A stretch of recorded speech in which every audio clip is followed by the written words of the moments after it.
The law office of Harrison and Associates felt too small for the amount of tension filling it. I sat in the corner, watching my stepmother Victoria adjust her Cartier watch for the 5th time in 10 minutes. At 35, she'd been married to my father for barely 3 years, exactly 2 years and 8 months longer than his battle with aggressive pancreatic cancer. I'm Sophia Bennett, 28, and today was supposed to be the reading of my father's will.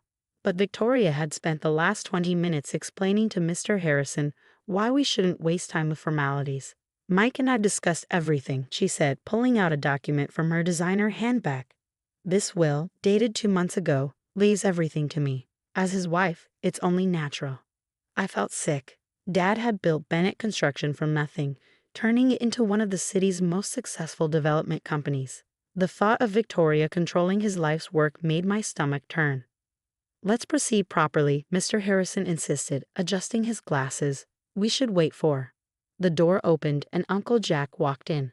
He wasn't really my uncle, but Dad's best friend of 40 years might as well have been family. Victoria's perfectly painted lips tightened at his arrival.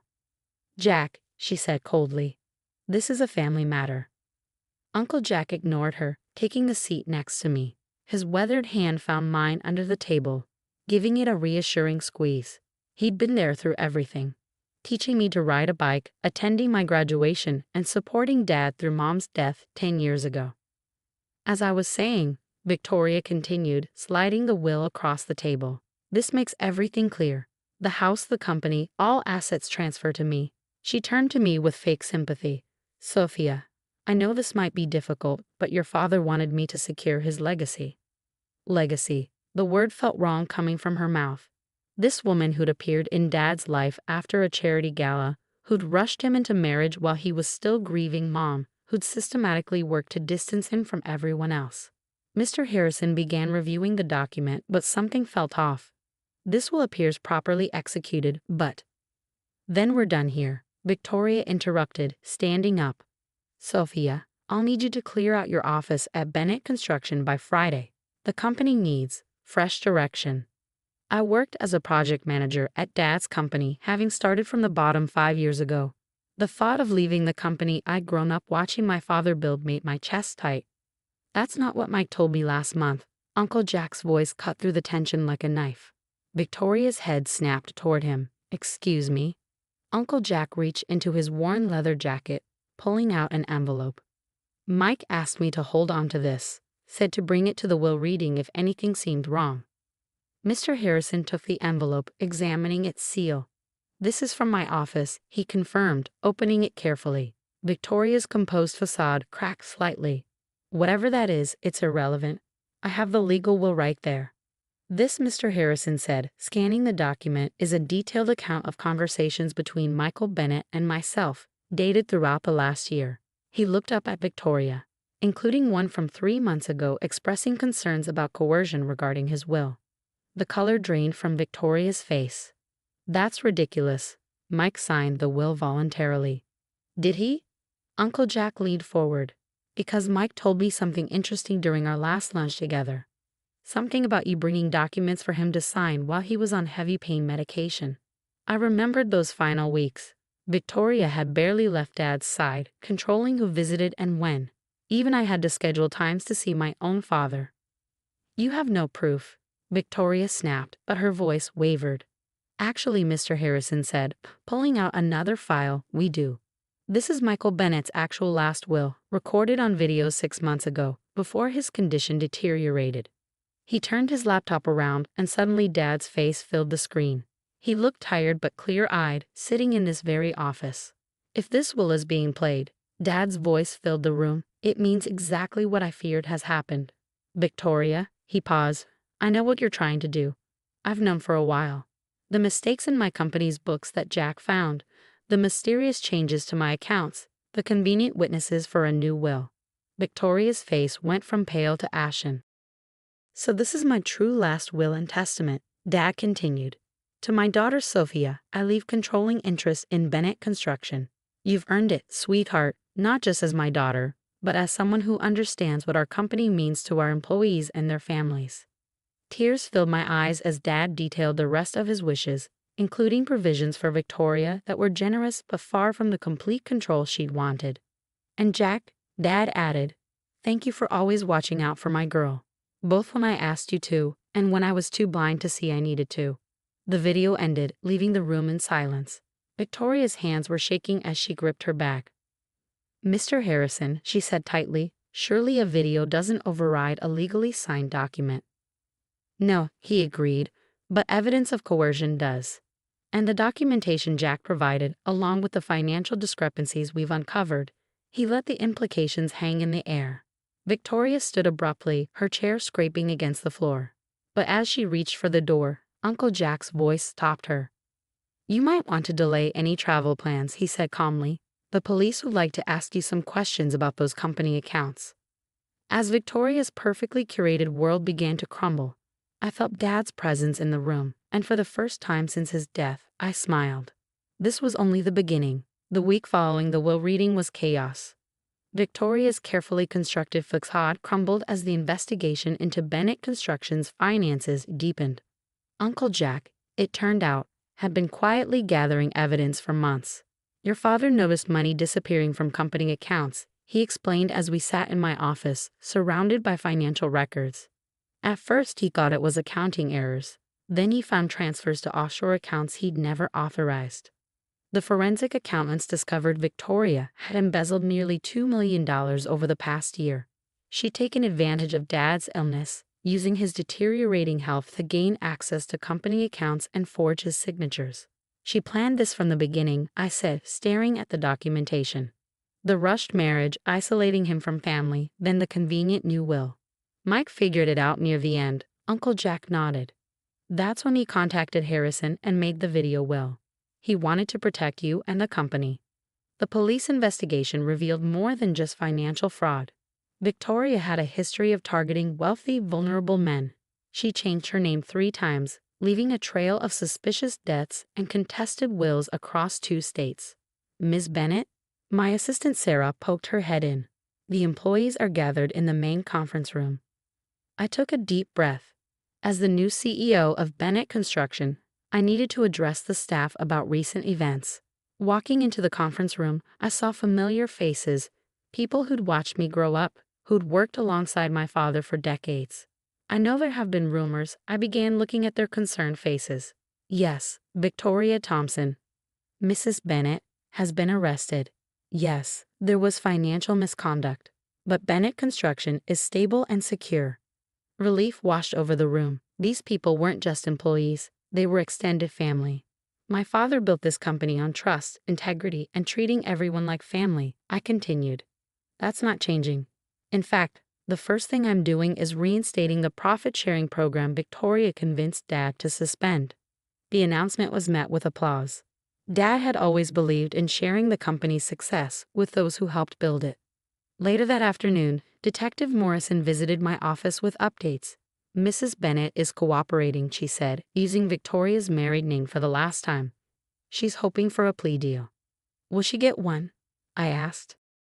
Given the evidence of premeditated fraud and the pattern of similar behavior in other states, unlikely. The DA is pushing for maximum sentences. As Detective Morrison left, Uncle Jack arrived with another surprise. "Found this in Victoria's personal storage unit," he said, placing a familiar wooden box on my desk. My hands trembled as I opened it. Inside were Mom's journals, the ones Victoria claimed had been accidentally thrown away during her reorganization of the house.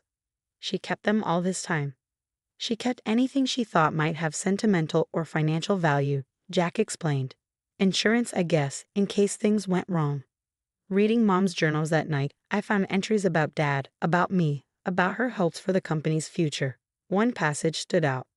"Mike and I built this company thinking of Sophia's future, not just to give her something to inherit, but to teach her the value of creating something that helps others succeed too."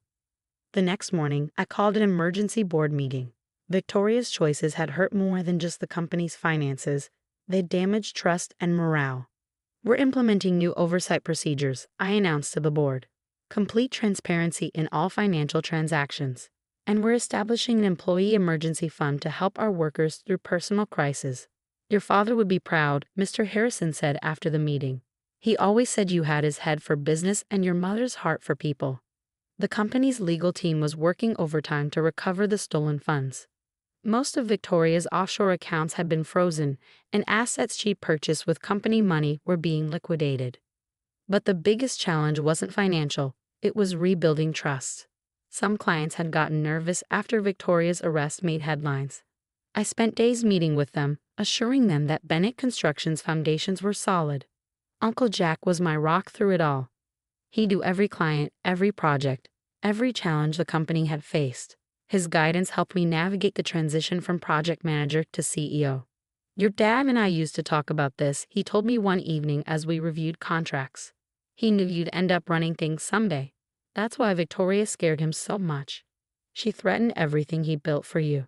Looking around Dad's old office, my office now, I saw photos of construction sites, completed buildings, and happy families moving into homes we'd built. This was Dad's real legacy, not just successful business, but positive impact on countless lives. Victoria had tried to steal more than money. She tried to steal a legacy built on decades of trust and hard work. But she'd failed because Dad had trusted the right people to protect what mattered most. As I signed the last document authorizing the new employee benefits package, I felt at peace. The company wasn't just surviving, it was emerging stronger. Dad had prepared for the storm, and now it was my turn to steer the ship. 1 year after the will reading, I stood at the podium during Bennett Construction's 30th anniversary celebration. The grand ballroom was filled with employees, clients, and families who'd been part of our company's journey. 30 years ago, I began. My father started this company with 2 employees and a borrowed truck. Today, we're breaking ground on our largest project yet, the Bennett Community Complex. The screens behind me showed renderings of the development, affordable housing, a community center, and a medical facility, all built using sustainable materials and innovative design. But more importantly, I continued, we're announcing the Bennett Foundation, dedicated to providing construction training and apprenticeships to at-risk youth. In the front row, Uncle Jack beamed with pride. After Victoria's conviction, 15 years for fraud, embezzlement, and other charges, he'd helped me reshape the company's future. The foundation was his idea, inspired by how Dad had given him a chance 40 years ago when he was just a troubled kid looking for direction. The audience applauded as I introduced our first class of apprentices, 20 young people who would learn the trade while earning a living wage. Among them was Tommy, Victoria's victim from her previous marriage scam in Boston. When we discovered him during the investigation, he was living in a shelter. Now, he was learning carpentry and attending night classes. After the ceremony, during the reception, Mr. Harrison approached with news. Victoria's appeal was denied, he said quietly, and the last of the recovered funds have been released from escrow. I nodded, feeling a weight lift. The money wasn't just about finances, it represented closure. We'd recovered most of what she'd stolen, but more importantly, we'd recovered our sense of security.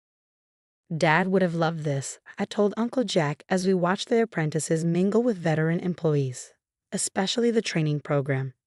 He didn't just teach construction, Jack agreed. He taught people to build their own futures. Now you're doing the same. The company had thrived under the new transparency policies. Our ethical business practices attracted more clients who shared our values, and employee satisfaction was at an all-time high. The profit-sharing program had been expanded, and our workers' children were receiving college scholarships. Later that evening, I visited Dad's grave, placing fresh flowers beside the headstone.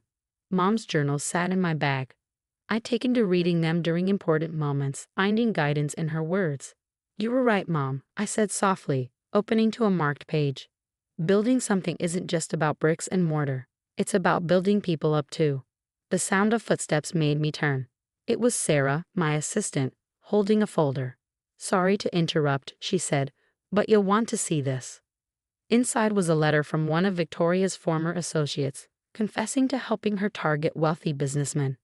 The police would use this evidence to reopen several cold cases, bringing closure to other families she'd hurt. It's really over, I realized, reading the letter. The next morning, during the company's monthly breakfast meeting, I shared stories about Dad that many hadn't heard. How he'd helped employees through tough times, paid medical bills for workers' families, and quietly supported local charities. That's the real Bennett legacy, I told them. Not the buildings we construct, but the lives we help build. We'd implemented new traditions too. Every project now included a community benefit component. When we built office buildings, we added public spaces.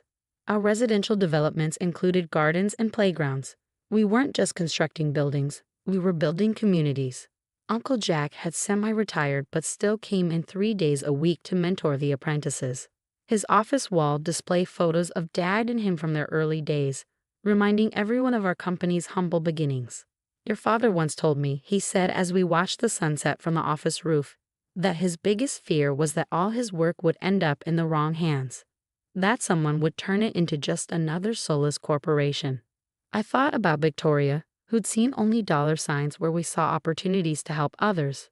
She'd never understood that the company's real value wasn't in its assets but in its impact.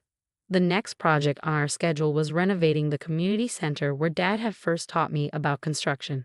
Standing in the empty building, I could almost hear his voice explaining how every beam and joint worked together to create something stronger than its parts. That's what we'd done with the company, taken all the pieces Victoria had tried to scatter and built something even stronger. The Bennett legacy wasn't just surviving, it was evolving. You know what Dad would say about all this? Uncle Jack asked as we reviewed plans for the apprenticeship dormitory. I smiled, remembering Dad's favorite phrase. We're not just building structures, we're building futures. And as I signed the documents authorizing our next community project, I knew we were doing exactly that, building futures, one brick at a time, stronger and better than ever. The legacy Victoria tried to steal had instead grown into something she could never have understood. A foundation built on trust, integrity, and the simple belief that doing good business means doing good for others. That was the real inheritance Dad had left me, not just a company, but a mission, and I was making sure it would last for generations to come. The sound of the cake hitting the floor echoed through the decorated living room. Bits of blue frosting splattered across the hardwood, and my 6-year-old son James' Spider-Man cake lay in ruins. The silence that followed was deafening. You're not good enough to be in this family, my mother-in-law, Barbara, screamed, her face red with rage. My son deserves better than this pathetic excuse for a party. I stood there stunned as 30 pairs of eyes darted between Barbara and me.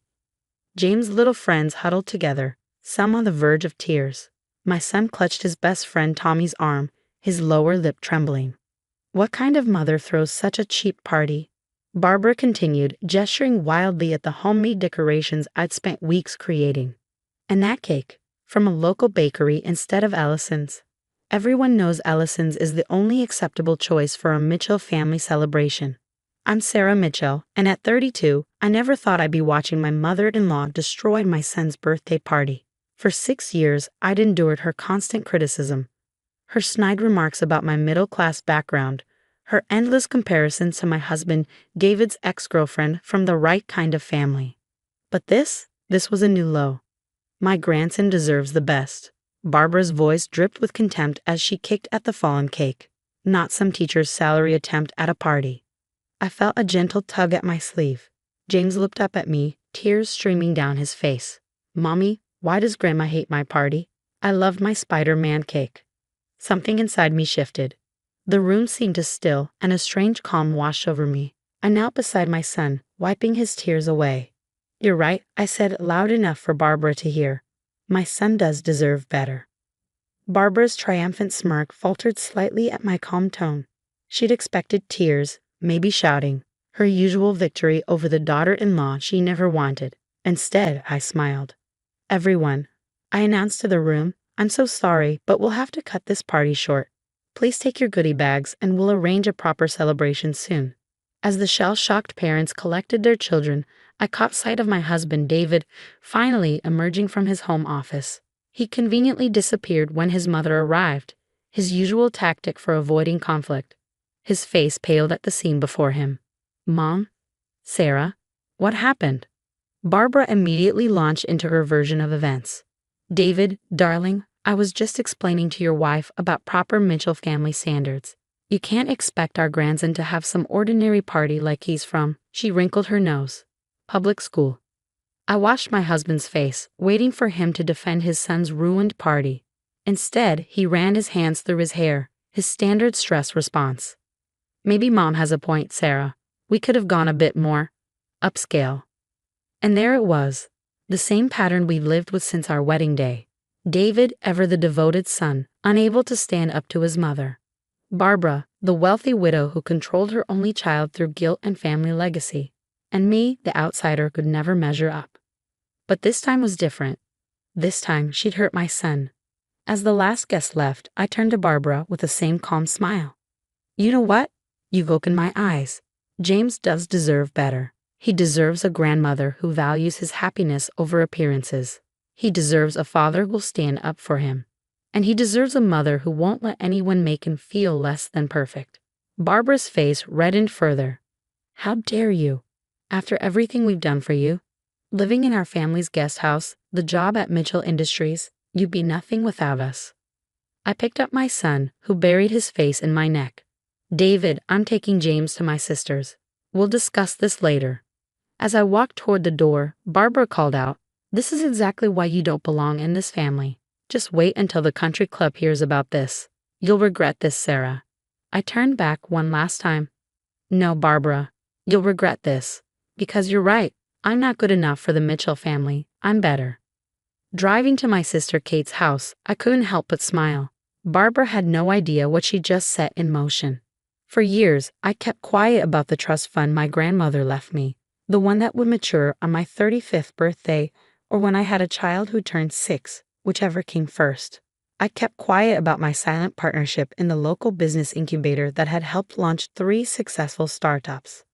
I played the role of the modest teacher, living in the Mitchell family guest house, accepting their charity because David insisted it was easier than fighting his mother, all because I believed in giving James a peaceful childhood.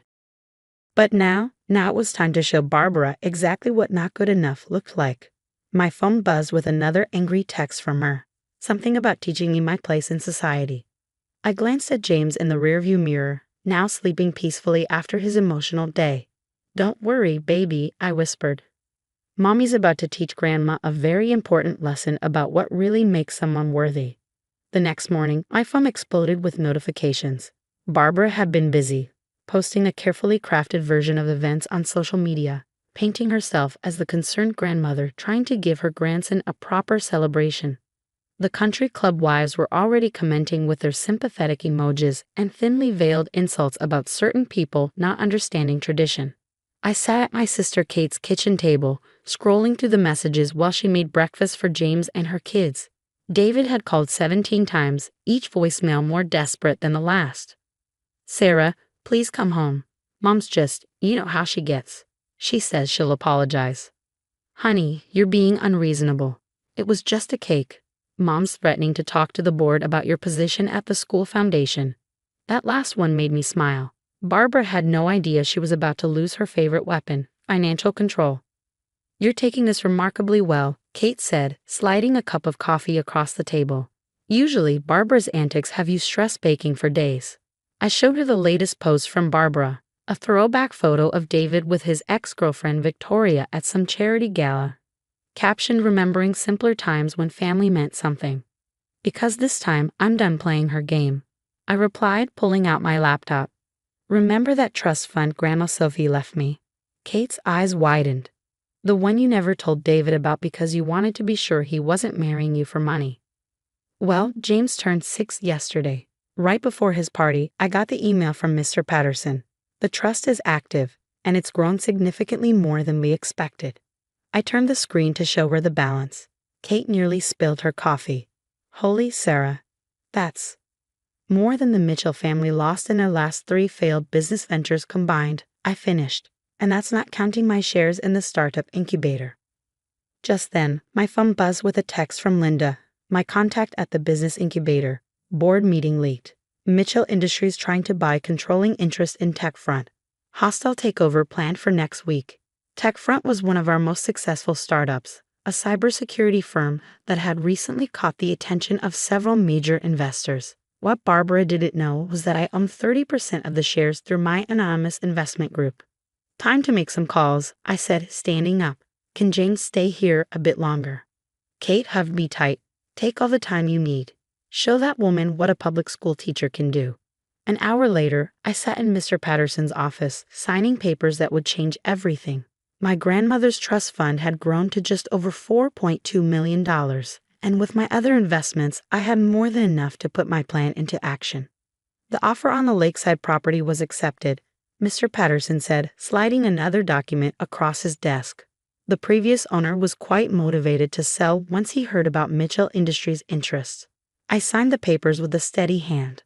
The lakeside property was Barbara's dream acquisition, 20 acres of prime real estate she'd been trying to buy for her planned country club expansion. Now it was mine. My phone buzzed again. "Barbara, I hope you're ready to apologize," she said without preamble. "David's beside himself, and quite frankly, your behavior is embarrassing.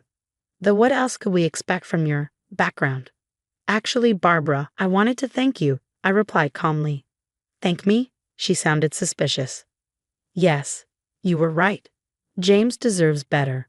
That's why I've just bought the lakeside property. I hear it's perfect for a new children's museum. Something educational, open to everyone, even public school children." The silence on the other end was deafening. That's impossible. You can't afford, David would have told me if. "Oh, and Barbara, you might want to hold off on that tech front takeover. I'd hate for anyone to discover Mitchell Industries' financial troubles, especially the board." I could practically hear her mind racing, trying to figure out how I knew about their secret plans. "Who are you?" she whispered. "Just a public school teacher who loves her son," I replied. "But you were right about one thing. I'm not good enough for the Mitchell family. I'm actually much, much better. Give David my love." I hung up as Barbara spluttered on the other end. Within minutes, my phone was flooded with texts from David. "What's going on? Mom's hysterical. Where did you get that kind of money? The lakeside property? Sarah, how could you do this to my family?" I looked at his messages, thinking about all the times he'd stood silent while his mother belittled me, all the times he'd chosen her comfort over his son's happiness. "You're right," I texted back. "Family does mean something. That's why I'm protecting ours. James and mine. When you're ready to do the same, you know where to find us." As I drove back to Kate's house, I thought about James' ruined birthday party. Barbara had tried to teach him that love was measured in designer cakes and country club appearances. Instead, she'd given me the perfect opportunity to show him what really matters: standing up for yourself and protecting the people you love. My phone buzzed one more time. A message from Victoria, David's ex-girlfriend, in response to Barbara's throwback photo. "Some of us grow up and realize money can't buy class. Or love. Stay strong, Sarah." I smiled, thinking of the press release going out tomorrow about the new children's museum. Barbara had no idea this was just the beginning. A week after the birthday party disaster, I sat in the conference room of TechFront, watching Barbara's world crumble through the glass windows of the boardroom. She had just learned that not only had her hostile takeover failed, but Mitchell Industries was now facing a potential investigation into its business practices. "This is impossible," she kept repeating, her perfectly manicured hands shaking as she clutched her designer handbag. How did everything fall apart so quickly? I almost felt sorry for her. Almost. The board members filed out, leaving just Barbara, David, and me. David looked like he had aged 10 years in a week, his familiar stress response now permanently etched between his brows. "You've ruined us," Barbara spat, turning on me. "Everything we built, everything we—" "No, Barbara," I interrupted calmly. "You did that yourself. Every manipulative move, every attempt to control everyone around you. It was all documented, just waiting for the right moment." David finally spoke up, his voice hoarse. "Why didn't you tell me about the trust fund? About any of it?" I turned to my husband, seeing him clearly for the first time in years. Would it have mattered? Would you have stood up to her then, when you couldn't even stand up for your son? Barbara made a choking sound. "Don't you dare blame David. He's been nothing but generous, letting you live in our guest house, giving you connections." "Letting me," I laughed. "Barbara, I could have bought that guest house 5 times over. I stayed because I thought giving James a relationship with his grandmother was worth enduring your cruelty. I was wrong." Just then, the door opened and James peeked in, followed by Kate. His face lit up when he saw me, then fell slightly at the sight of his father and grandmother.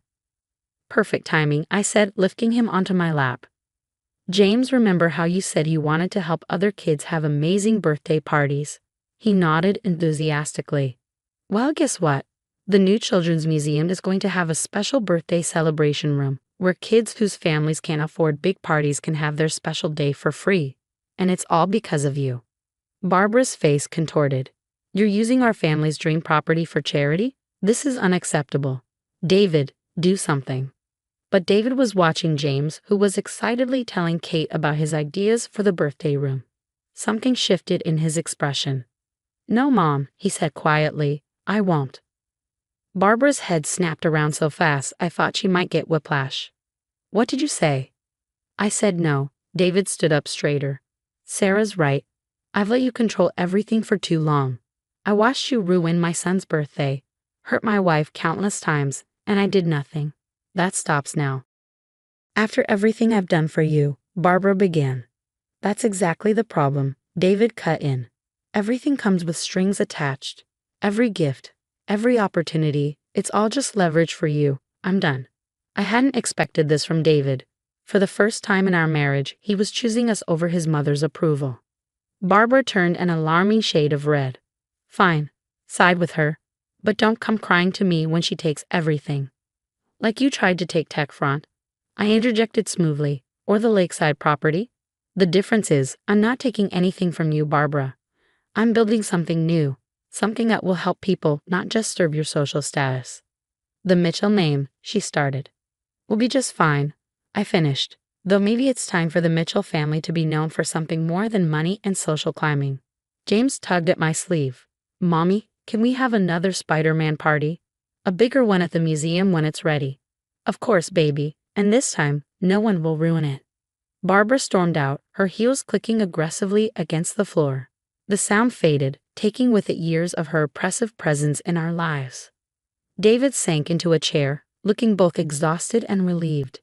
I'm sorry, he said softly. To both of you. I should have stood up to her long ago.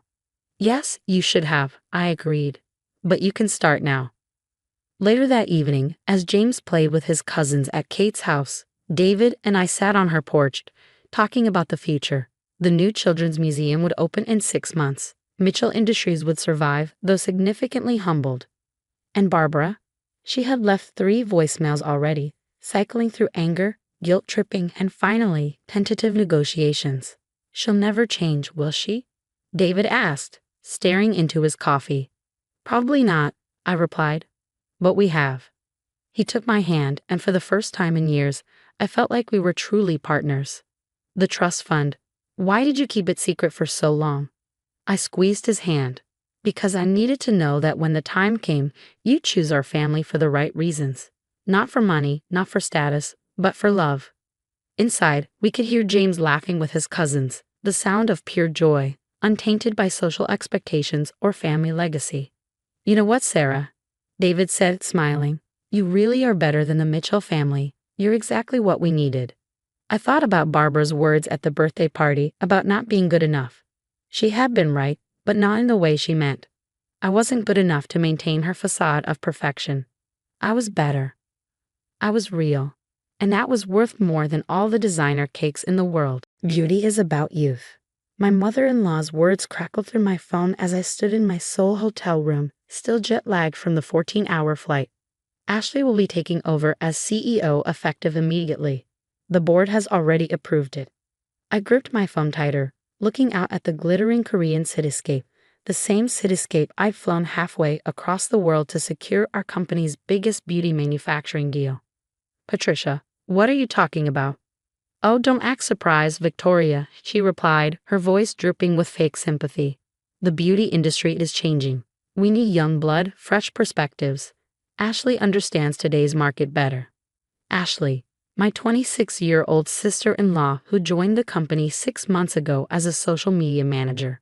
The same Ashley who had never worked a day in her life before that, who spent more time posting selfies and studying market trends. I built this company from nothing, I said, keeping my voice steady despite the rage building inside me. I transformed it from a small local cosmetics store into a national brand. And you're giving it to Ashley.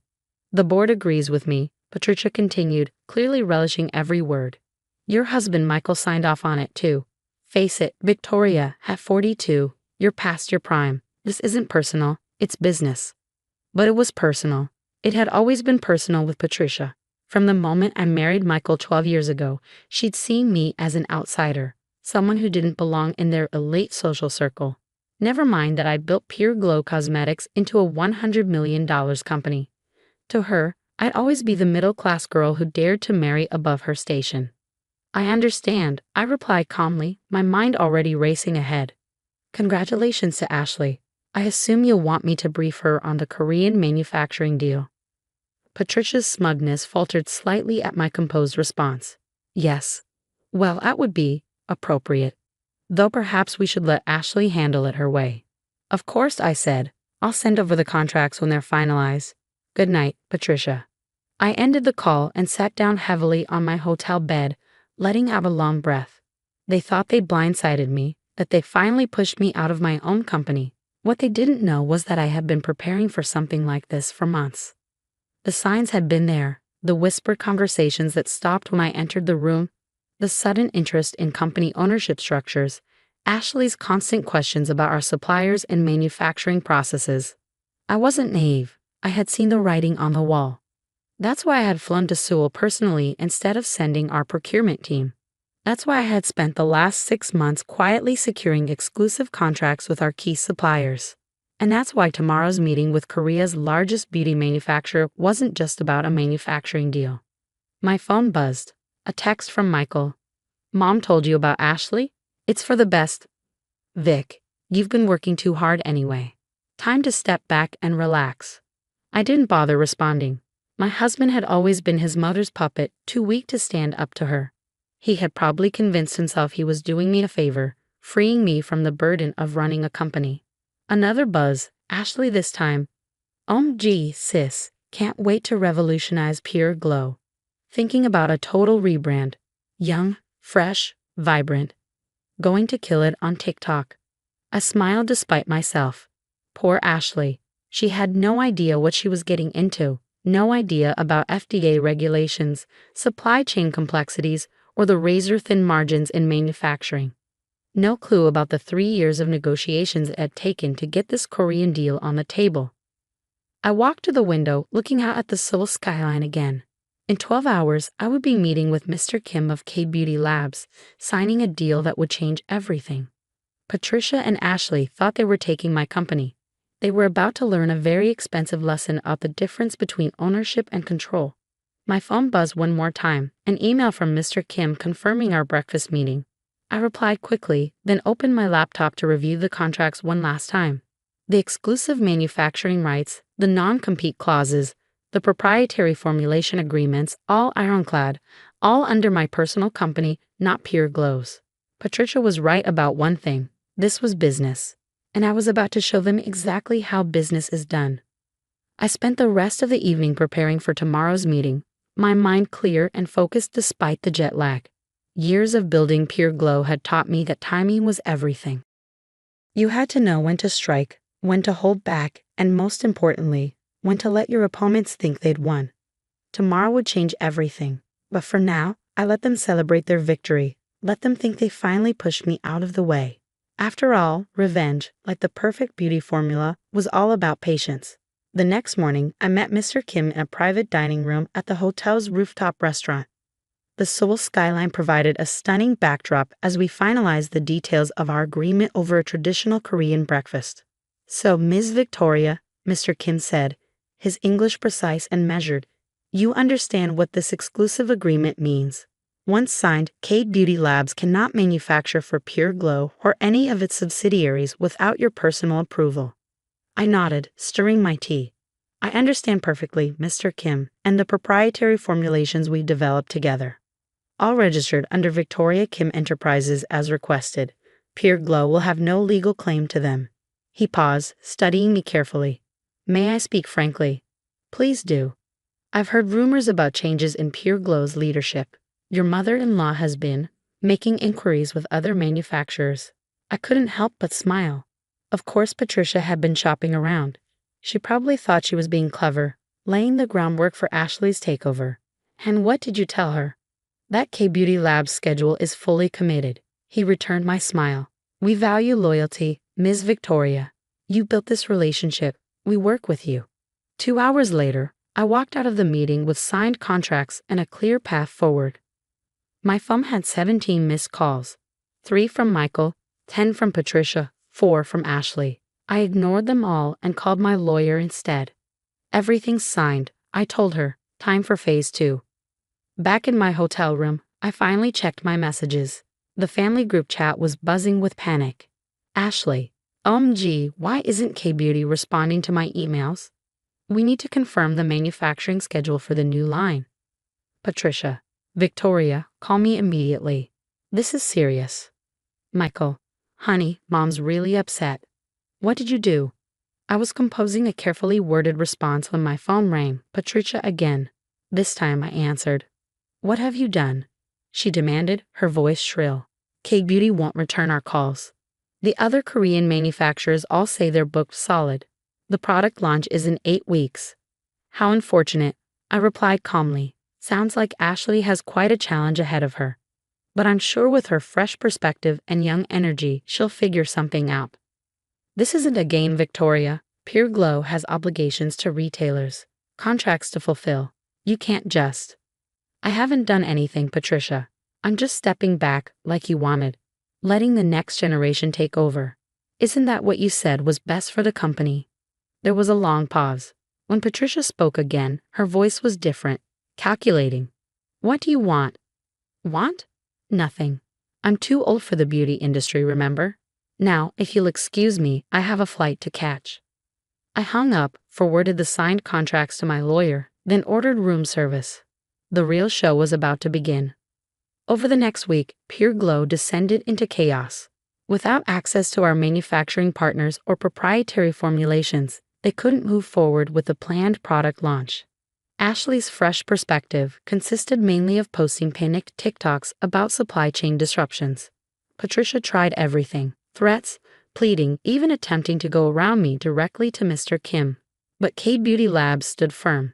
Our relationship was exclusive. 10 days after the Seoul meeting, I sat in my home office reviewing the damage. Pure Glow's stock had dropped 30% on news of manufacturing delays. Major retailers were threatening to cancel orders. Beauty influencers were speculating about company instability. Michael finally came to see me, looking tired and defeated. Vic, we need to talk. I looked up from my laptop. About? Mom made a mistake, okay? She admits it. Ashley's in way over her head. The company's falling apart. He ran a hand through his hair. Can't we fix this? We? There is no we, Michael. You signed off on removing me as CEO, remember? Said it was for the best. I know, I was wrong. But this is our family's legacy. No, I cut him off. Pure Glow is my legacy. I built it while you played golf with your mother's country club friends. I worked 80-hour weeks while Ashley was posting selfies from Bali. I earned every bit of success that company has seen. What do you want? He asked, echoing his mother's words from a week ago. I turned my laptop around, showing him the contract I'd been reviewing. Full control. Patricia and Ashley stepped down from the board. You sign over your shares to me. No interference, no family drama. Mom will never agree to that. Then I'll launch my new line with K-Beauty Labs next month. Pure Glow can try competing with us using whatever manufacturer they can find, if they can find one. Michael stared at me for a long moment. When did you become so ruthless? I thought about Patricia's snide comments over the years, the constant undermining, the final betrayal of giving my company to Ashley. I learned from the best. The final showdown happened at Pure Glow's headquarters 3 days later. Patricia had called an emergency board meeting, presumably to try and salvage what was left of her power play. I arrived early, dressed in my sharpest suit, armed with contracts and confidence. The boardroom fell silent as I walked in. Ashley sat in my old seat, looking small and scared, her usual social media bravado nowhere to be seen. Patricia stood at the head of the table, her perfect makeup unable to hide the stress of the past 2 weeks. Victoria, she said stiffly, we've prepared a reasonable offer to resolve this situation. I took a seat, smoothing my skirt. I'm listening. You'll be reinstated as co-CEO alongside Ashley. Equal power sharing. The board has already approved it. She slid a document across the table. We can put this unfortunate misunderstanding behind us. I didn't even glance at the papers. No. Don't be difficult, Patricia snapped, her composed facade cracking. This is more than fair. Ashley brings youth, vitality, social media expertise. Ashley brings nothing. I interrupted, my voice cold. She doesn't know our suppliers, our manufacturing processes, or our retail partnerships. She doesn't understand FDA compliance or international trade regulations. She can't even pronounce the active ingredients in our products. Ashley flinched. Patricia's face reddened. How dare you? No, I cut her off again. How dare you? How dare you try to steal my company, my life's work, and hand it to someone who thinks 1 million TikTok followers qualifies her to run a multinational corporation? I pulled out my folder and placed 3 documents on the table. Option 1.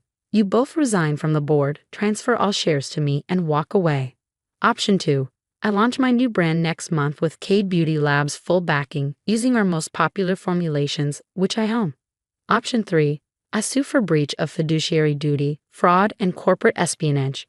My lawyer has an interesting paper trail showing how you two accessed confidential company information. The boardroom erupted. Board members whispered among themselves. Ashley started crying. Patricia looked like she'd been slapped. You wouldn't dare, she hissed. We're family.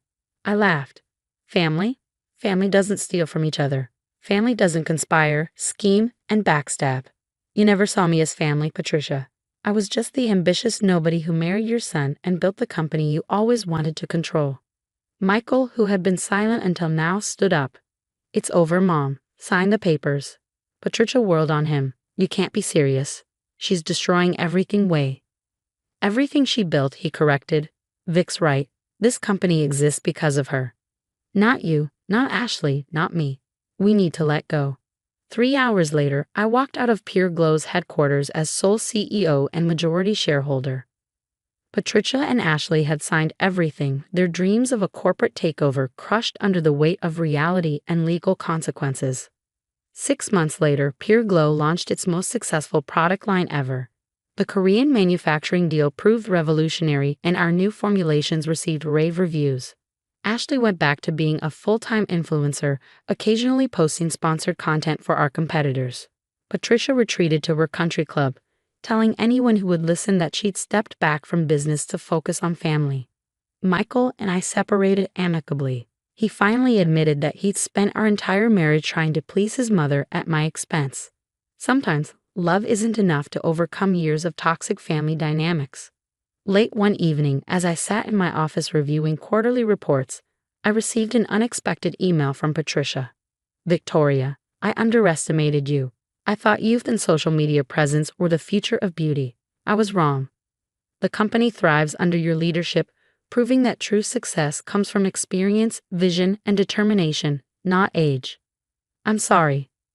Patricia, I stared at the screen for a long moment before hitting delete. Her apology meant nothing now. I learned that success wasn't about age, family connections, or social media followers.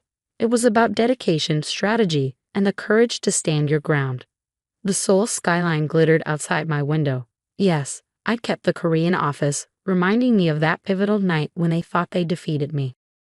I smiled, remembering Patricia's words. Beauty is about youth. She was wrong. Beauty, like success, is about power.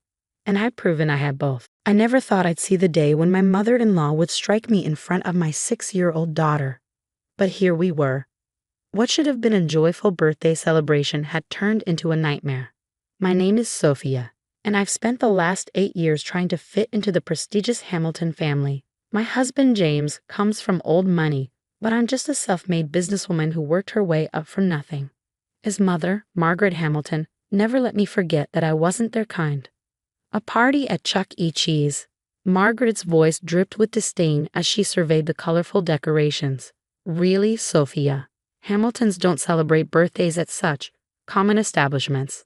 I took a deep breath, reminding myself that this was Lily's day, my daughter's special moment.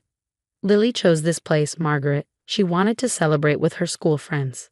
My daughter's face lit up as she ran around with her classmates, her princess dress twirling, her laughter echoing through the venue. This was exactly what a 6-year-old's birthday should be, full of joy, games, and pizza. But Margaret couldn't let it go.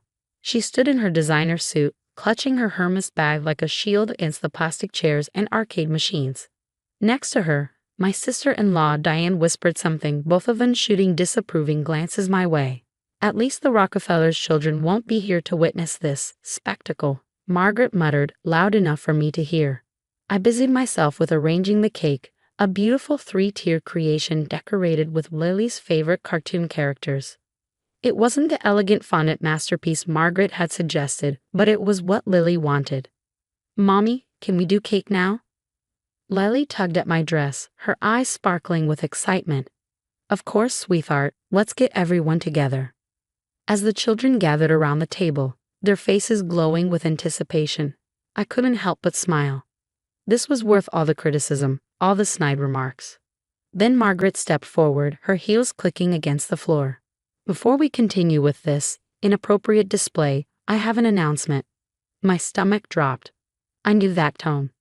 The Hamilton family is hosting a proper celebration next weekend at the country club. All the right people will be there, she emphasized right while looking directly at me. That will be Lily's real birthday party. "Margaret," I started, trying to keep my voice level. "We discussed this. Lily wanted her party here, with her friends. These aren't the kind of friends a Hamilton should have." Margaret's voice rose sharply. "Look at them, children of nobodies, probably living in rented houses. Is this what you want for my granddaughter?" The room fell silent. Parents who had been chatting nearby turned to stare. Lily's small hand gripped mine tighter. "That's enough," I said firmly. "You will not ruin this day for Lily. I'm trying to save this family's reputation." Margaret's face reddened. "Ever since James married you, everything has gone downhill. Our social standing, our connections." "Mommy?" Lily's voice trembled. "Why is Grandma so angry?" That's when I snapped. "Margaret, you need to leave. Now. How dare you?" She stepped closer, her perfectly manicured finger pointing at my face. "You gold-digging nobody, do you really think you can tell me what to do? This is my daughter's party and you're ruining it." What happened next seemed to unfold in slow motion. Margaret's hand swung through the air, connecting with my cheek with a sharp crack. The sound echoed through the suddenly silent room. "You're ruining this family," she screamed. I stood there, hand pressed to my stinging cheek, as Lily burst into tears. Parents rushed to gather their children, muttering in shock. Diane stood frozen, her phone capturing everything.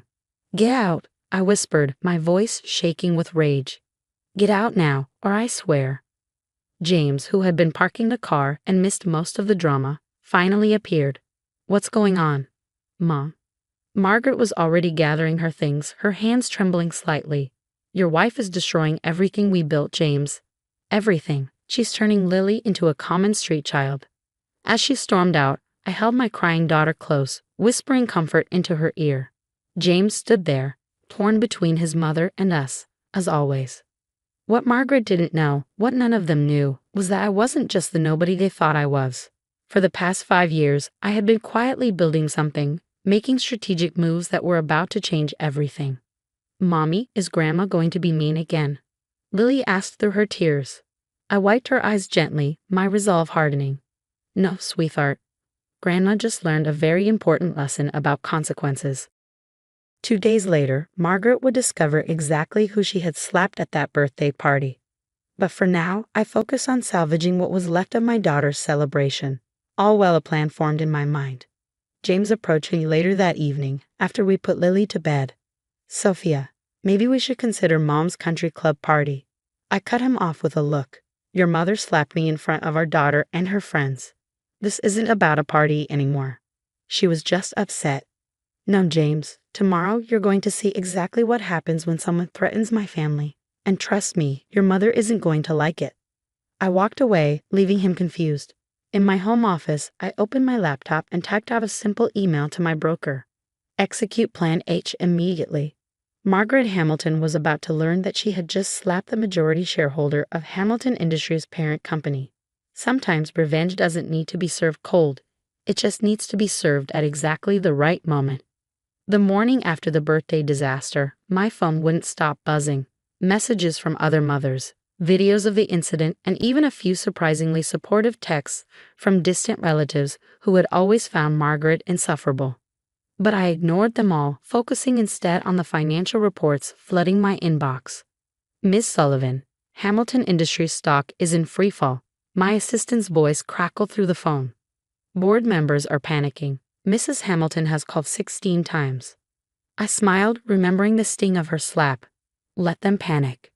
What Margaret and the rest of the Hamilton family didn't know was that, over the past 5 years, I had methodically acquired a controlling interest in Global Ventures Ltd., the parent company of Hamilton Industries. Every time they mocked my little consulting business, I was quietly buying shares through various shell corporations. My office door burst open. James stood there, his face pale. Sophia, what's happening? The company's stock is crashing. Mom's hysterical. I looked up calmly from my computer. Is she? That's unfortunate. This isn't funny.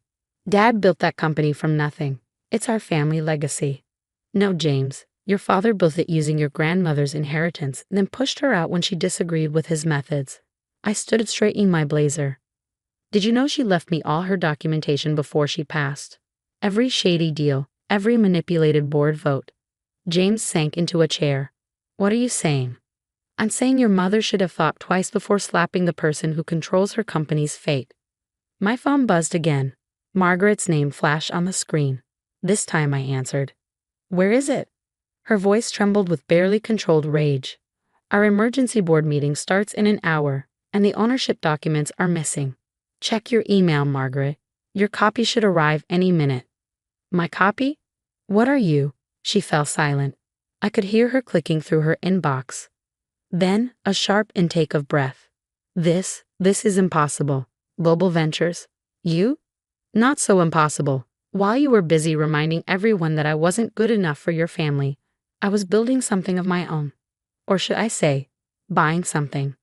You can't do this. Her voice rose hysterically. We'll fight it in court. With what evidence? Every purchase was legal. Every transaction documented. You might want to ask your lawyer about the consequences of assaulting a majority shareholder in front of witnesses. Silence. Then, in a much smaller voice. What do you want? Be at my office in 30 minutes. Alone. I hung up and turned to James. You should come too. It's time you saw who your wife really is. Exactly 30 minutes later, Margaret Hamilton swept into my office, though her usual confident stride was somewhat diminished. Her designer suit couldn't hide the dark circles under her eyes, and she clutched her purse so tightly her knuckles were white. Explain yourself, she demanded, but the tremor in her voice betrayed her fear. I pulled out a thick folder and laid out documents one by one. Global Ventures acquired 52% of Hamilton Industries through various subsidiaries over the past 5 years. As CEO of Global Ventures, I now control your company's fate. CEO? James whispered. But your consulting business was very successful, just not in the way you all assumed. I turned to Margaret. Yesterday, you slapped me in front of my daughter, called me a gold digger, and tried to ruin her birthday. Today, you're about to lose everything unless you agree to my terms. Margaret's legs seemed to give out. She collapsed into a chair, her face ashen. Terms? First, you will publicly apologize to Lily for ruining her party. Second, you will resign as head of the Hamilton Family Foundation. Third, you will attend counseling to address your behavior. Or what? I smiled coldly. Or I'll call for a full audit of Hamilton Industries. Should I mention the offshore accounts your late husband set up? The tax discrepancies from 2019? You wouldn't dare. It would destroy the company. Try me. You destroyed my daughter's birthday party. Seems fair. James, who had been uncharacteristically quiet, finally spoke up. Mom, just agree. Please. Margaret looked between us, her empire crumbling before her eyes. I never meant. Yes, you did. I cut her off. You meant every cruel word, every snide remark, every attempt to undermine me. Now you'll face the consequences. She reached for a pen with shaking hands. What do I need to sign? I pushed a document across the desk. Your resignation letter. Effective immediately. Don't worry, we'll say it's for personal reasons. Your reputation will remain intact as long as you comply with all my terms. As Margaret signed, tears smudging her perfect makeup, I thought about Lily's tear-stained face at her party. Some lessons are expensive, but necessary. One more thing, I added as she stood to leave. That country club party you planned? Cancel it. Lily's real party was yesterday, despite your best efforts to ruin it. Margaret nodded numbly and walked out, her shoulders slumped in defeat. James lingered, staring at me as if seeing me for the first time. Why didn't you tell me? He asked softly. Would you have believed me? Or would you have warned your mother? He had no answer for that. We both knew the truth. As I watched them leave, I felt no triumph, only a quiet satisfaction. Sometimes the best revenge isn't about destroying your enemies, but about showing them exactly who they underestimated. My phone buzzed one last time. A text from Margaret. I'm sorry, I didn't know. I typed back a simple response. Now you do. 1 month after the birthday party incident, I sat in my office, reviewing the changes at Hamilton Industries. Margaret had kept her word. Partly because she had no choice. The company was thriving under new leadership, and the toxic culture she had cultivated was slowly being dismantled. A gentle knock on my door interrupted my thoughts. It was Diane, my sister-in-law, looking considerably less polished than usual. Can we talk? She asked, hovering in the doorway. I gestured to the chair across from my desk. Of course. Diane sat down, fidgeting with her wedding ring. I deleted the video from that day, she said quietly. I want you to know that. I appreciate that, I replied, though I already had copies of everything. But I'm guessing that's not why you're here. She shook her head. Mom's different now. The counseling, it's actually helping. She cried yesterday, really cried, when she talked about what she did to Lily's party. I kept my expression neutral. Actions have consequences, Diane. She's learning that. I know. Diane looked down at her hands. We all are. I never realized how cruel we were to you. We were so caught up in being Hamiltons that we forgot how to be human. A knock interrupted us. James entered, holding Lily's hand. My daughter's face lit up when she saw me. Mommy, Grandma sent me something. She held up a handmade card covered in glitter and careful handwriting. I took the card, reading Margaret's message inside. My dearest Lily, I am so sorry for ruining your special day. Being a Hamilton isn't about fancy parties or country clubs. It's about being kind and loving. I forgot that. I hope you can forgive your foolish grandmother. Love, Grandma Margaret. She made it herself, James said softly. No secretary, no expensive stationery. Just her, some craft supplies, and genuine remorse. I looked at the card again, noticing the slightly uneven cutting and the imperfect glitter application. It was probably the first handmade thing Margaret Hamilton had created in decades. Can I go show Grandma my new science project? Lily asked hopefully. She said she wants to learn about solar energy. I shared a look with James. Margaret Hamilton, showing interest in a child's science project. Maybe people could change after all. Yes, sweetheart. Daddy will take you this weekend. After Lily skipped out, followed by James, Diane spoke again. The family's annual charity gala is next month. Mom stepped down from organizing it, but we'd like you to take over. I raised an eyebrow. Me? You built something amazing while we were busy looking down on you. The foundation could use someone with your vision. She paused. And your heart. I thought about it. The Hamilton Family Foundation, despite its flaws, did good work. With the right leadership, it could do even more. On one condition, I said finally. This year's theme will be educational equity. No more elitist scholarships. We're going to help kids who really need it. Diane smiled, a genuine smile this time. I think that's perfect. Later that evening, as I was leaving the office, my assistant handed me an envelope. Inside was a handwritten letter from Margaret. Dear Sophia, I won't ask for your forgiveness. I haven't earned it yet. But I want you to know that you've taught me more in the past month than I learned in all my years as a Hamilton. I see the changes you're making at the company. You're not just successful, you're wise. You're building something meaningful, not just protecting a name. Lily showed me her solar energy project today. She's brilliant, just like her mother. I was too blind to see it before, but she's the best of both worlds. Your determination and James's compassion. I'm attaching my resignation from all remaining board positions. The company deserves your leadership, not my interference. Perhaps one day, if you're willing, you could teach me how to be more like you. With respect and regret, Margaret. I folded the letter carefully and placed it in my desk drawer. Then I picked up my phone and typed out a message to my former mother-in-law. Lily has a science fair next week. She'd love her grandmother to be there. No designer suits required, just bring your enthusiasm and maybe some craft supplies. Sophia. The response came quickly. I'll be there. Thank you. As I drove home that evening, I thought about power and forgiveness. Sometimes the greatest victory isn't in destroying those who hurt you, but in showing them a better way. Lily was waiting for me when I got home, excited about her upcoming science fair. As I helped her practice her presentation about renewable energy, I realized that this moment of pure joy and learning was worth more than all the country club parties in the world. Mommy, Lily said suddenly, I'm glad Grandma is different now. She smiles more. I hugged my daughter close. Sometimes people need to learn hard lessons to become better, sweetheart. Like when I learned that being mean to Sarah at school made me feel bad inside. Exactly like that. I kissed her forehead. Now, tell me more about solar panels. And as my daughter launched into her enthusiastic explanation, I smiled, knowing that the real family legacy would be built not on a name or money, but on love, learning, and the courage to change.